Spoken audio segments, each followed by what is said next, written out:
All right, welcome. Today we're diving into a really powerful piece from the newspaper Italat Raz. It makes a bold claim that the roots of a lot of modern conflict in Afghanistan can be traced all the way back to a single, divisive strategy from more than a century ago.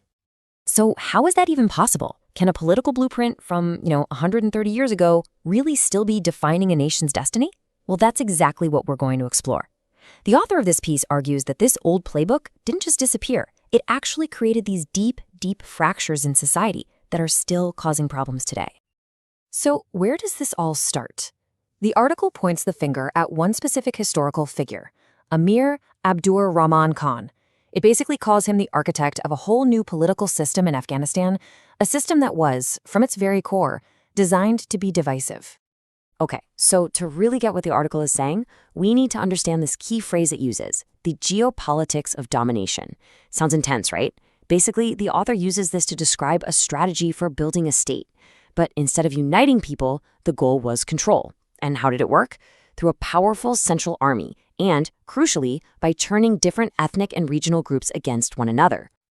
And this is really the heart of the argument. According to the source, the entire foundation of the modern Afghan state was built on this divide and conquer idea. The claim is that to get a grip on power, the emir would use soldiers from one community to violently put down resistance in another.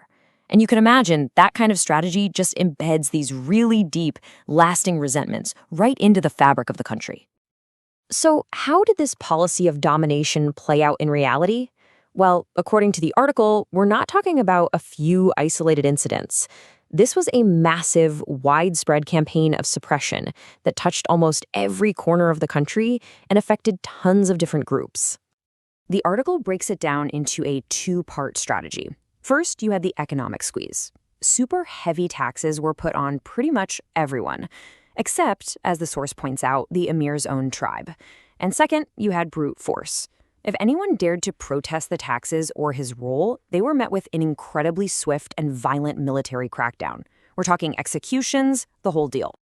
And when you look at this list, wow, you really start to see just how widespread this was. The source lays out campaigns against so many different groups, from the Mangal all the way to people in Balkh and Kandahar. This makes it clear this wasn't just some local squabble, it was a nationwide policy, consolidating power through sheer force. To really drive home just how brutal this period was, the author pulls out this quote from the Afghan historian Gholam Mohammad Galbar. And this quote is pretty chilling. It basically says that the emir was more ruthless to his own people than foreign invaders like Genghis Khan or Alexander the Great were. That really puts the level of alleged brutality into a whole different perspective. Okay, so the article then focuses in on one specific campaign, one that it calls the absolute peak, the worst of this entire policy, and that was the war against the Hazara people. And the source doesn't mince words here. It's very clear in arguing that this wasn't just another military campaign to put down a rebellion. It claims the war between 1892 and 1894 was something else entirely. A systematic, deliberate effort to wipe out an entire ethnic group. It uses the word genocide. And here's a really critical piece of the argument, according to the source. It claims that to get soldiers on board and to justify the violence, religious decrees or fatwas were issued. These fatwas supposedly declared the Hazara people to be infidels, which made their lives, their property, even their families, mubah. That word basically means permissible. As in, it's permissible for the soldiers to take whatever they want. It made them essentially fair game. So the article lays out this chillingly methodical process. It argues this wasn't just random chaos. It was a planned, step-by-step destruction. First, take away their weapons. Second, tear down their forts so they can't defend themselves. Third, the mass killings and enslavement. And finally, take all their land and property. The end goal, according to this argument, was to completely erase them from the map. And then there's this number, 62.5%. Let that sink in for a second.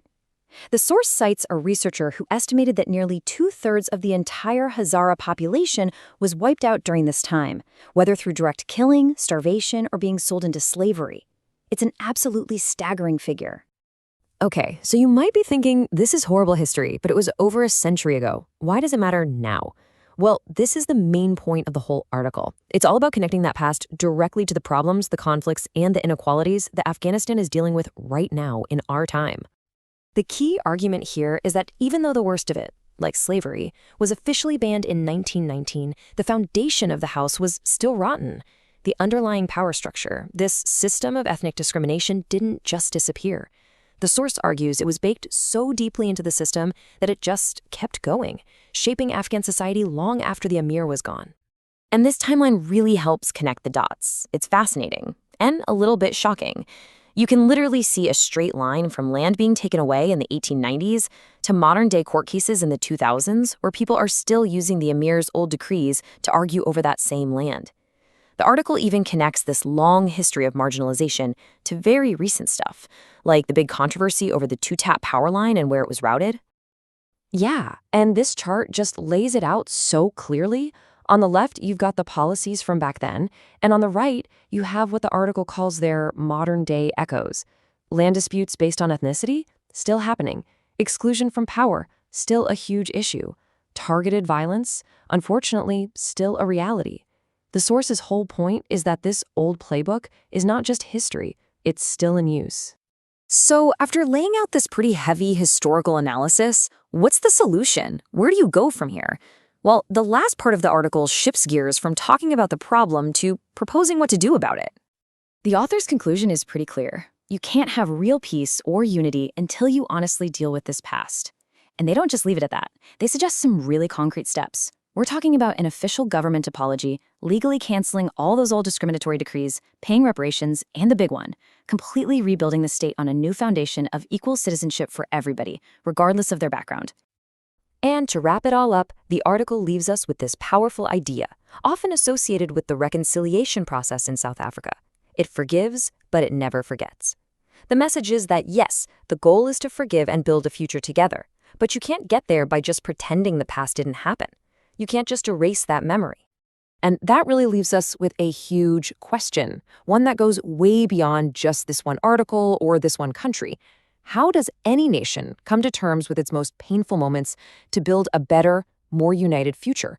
It's that tricky balance, right, between remembering the past, getting justice, and actually being able to move forward together. And that's our breakdown of the article from Italat Raz. Thanks for tuning in.